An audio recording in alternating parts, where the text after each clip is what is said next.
सुप्रभात बच्चों। आज हम अपनी पाठ्यपुस्तक संस्कृत मंजूषा के तृतीय पाठ अभिलाष का वाचन करेंगे, यानी कि पढ़ेंगे और इसका हिंदी अर्थ जानेंगे। आइए शुरू करते हैं। दया मैं देव दीने सुदया दृष्टि सदा देया। दया मैं देव दीने सुदया दृष्टि सदा देया। प्रतिज्ञा दीन रक्षाया दयालो जातु नो हेया। प्रतिज्ञा दीन रक्षाया दयालो जातु नो हेया। मनुष्या मानवा भूत्वा इदानीं दानवा जाता। मनुष्या मानवा भूत्वा इदानीं दानवा जाता। तदेषा मूढता देशा द्रुतं दूरे त्वया नेया। तदेषा मूढता देशा द्रुतं दूरे त्वया नेया। त्वदुपदेशामृतं त्यक्त्वा विपन्नो हन्तलोकोऽयम्। त्वदुपदेशामृतं त्यक्त्वा विपन्नो हन्तलोकोऽयम्। तदुद्धाराय चैतेषां प्रभोगी ता पुनर्गेया। तदुद्धाराय चैतेषां प्रभोगी ता पुनर्गेया। किमधिकं ब्रूमहे भगवन् विनीत प्रार्थनैकेयम्। किमधिकं ब्रूमहे भगवन् विनीत प्रार्थनैकेयम्। यदेते बालकाः स्वीया प्रभो नो विस्मृतिं नेयाः। यदेते बालकाः स्वीया प्रभो नो विस्मृतिं नेयाः। बच्चों, अब हम इसका हिंदी में अर्थ जानेंगे। दयामय देव दीनेश दया दृष्टि सदा देया। हे दयामय देव, दीनों के ईश, अपनी दया दृष्टि हम सब पर बनाए रखिएगा। प्रतिज्ञा दीन रक्षाया दयालो जातु नो हेया। हे प्रभु, आपने दीन दुखियों की रक्षा की, जो प्रतिज्ञा ली है उसे कभी मत तोड़िएगा। मनुष्या मानवा भूत्वा इदानीं दानवा जाता। मनुष्य मानवता को भूलकर इस समय दानव बन गया है। तदेषा मूढ़ता देशात् द्रुतं दूरे त्वया नेया।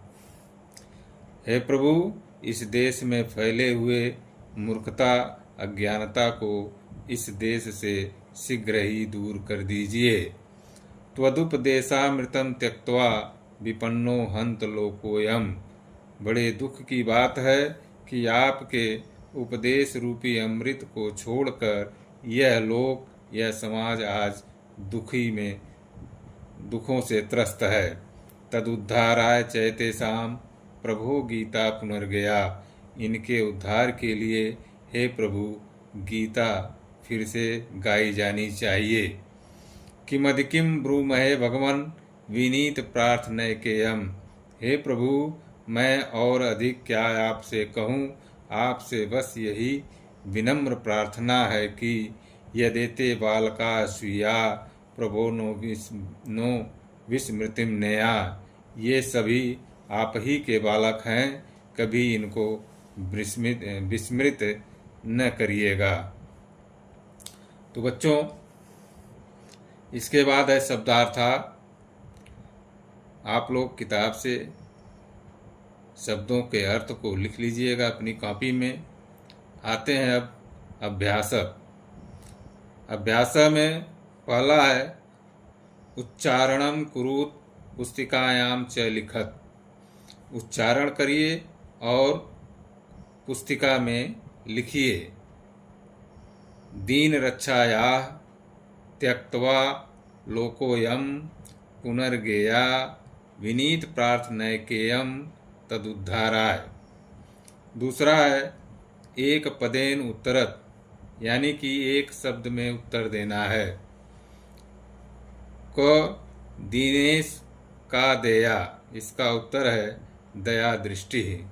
ख कस्या प्रतिज्ञा न हेया, इसका उत्तर है दीन रक्षाया। ग है मूढ़ता कस्मात दूरे नेया, इसका उत्तर है देशात। घ मानवानाम उद्धाराय पुनः का गेया, इसका उत्तर है गीता। तीसरा है पाठात उचित पदान चित्वा वाक्य पूरयत। पढ़िए और उचित शब्दों को चुनकर वाक्य को पूरा कीजिए। क है दीन रक्षाया, इसमें आपके श्लोक में ऊपर दिया हुआ है, वहाँ से देखें इसमें क्या भरना है। दयालो जातु नो हेया। इसी तरह से ख में है मूढ़ता देशात द्रुतम दूरे त्वया नेया। ग है उद्धाराय और बीच में भरेंगे इसमें चैते शाम प्रभो गीता पुनः गया। घ यदेते बालका स्वीया प्रभो नो विस्मृतिम नेया। चौथा रेखांकित पदान आधृत्य प्रश्न निर्माणम कुरुत। रेखांकित शब्दों को चुन करके या उनको ले करके प्रश्न का निर्माण करिए। जैसे दिया है दीनेश दया दृष्टि सदा दया, और इसका प्रश्न बनेगा दीनेश का दया। इसी तरह से मूढ़ता देशात दूरे त्वया नेया, इसका प्रश्न बनेगा का देशात दूरे त्वया नेया। ख है गीता पुनर्गया, इसका प्रश्न बनेगा का पुनर्गेया। पांचवा उदाहरणानुसारम संधि विच्छेदम कुरुत। उदाहरण के अनुसार संधि विच्छेद कीजिए। जैसे उदाहरण में दिया है लोकोयम, यानी कि इसको लोकः धन अयम, इसको अलग अलग कर दिया। अब हम क को अलग करेंगे, संधि विच्छेद करेंगे। त्वदुपदेशामृतम, तो ये बना है त्वत धन उपदेश धन अमृतम। इसी तरह ख किम अधिकम, किम धन अधिकम। ग यदेते, यत धन एते। घ चैतेषाम, च धन एतेषाम। ङ पुनर्गेया, पुनः धन गेया। छठवां है संस्कृत भाषायाम अनुवादम कुरुत। संस्कृत भाषा में अनुवाद करिए। तो क मेरी यह नम्र प्रार्थना है, इसको हिंदी में लिखा हुआ है, इसको संस्कृत में लिखेंगे, अनुवाद करेंगे तो होगा विनीत प्रार्थनैकेयम। ख देश से गरीबी दूर करें, इसका संस्कृत होगा देशात विपन्नाम दूरी कुरुत। ग कल्याण के लिए शिक्षा दें, कल्याणार्थम शिक्षत। घ स्वास्थ्य के लिए प्रदूषण दूर करें, स्वास्थ्याय प्रदूषणम दूरी कुरुत।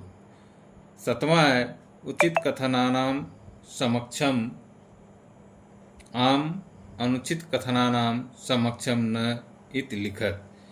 करा उचित कथन के आगे आम, आम माने होता है हाँ, और करा अनुचित कथनानाम, अनुचित कथन के आगे न माने होता है नहीं, इतने लिखना है। यानी कि उचित कथन के आगे हाँ लिखना है, हाँ का मतलब आम, और अनुचित कथन के आगे न लिखना है यानी कि नहीं। तो क है दीनेश दया दृष्टि दया, तो इसमें लिखेंगे हम आम हाँ। ख दीन रक्षाया प्रतिज्ञा हया, न लिखेंगे, यह गलत है। ग प्रतिदिनम दंत धावनम कुर्यात, आम लिखेंगे। घ सुंदरम लेखम न लिखेत, इसमें न लिखेंगे।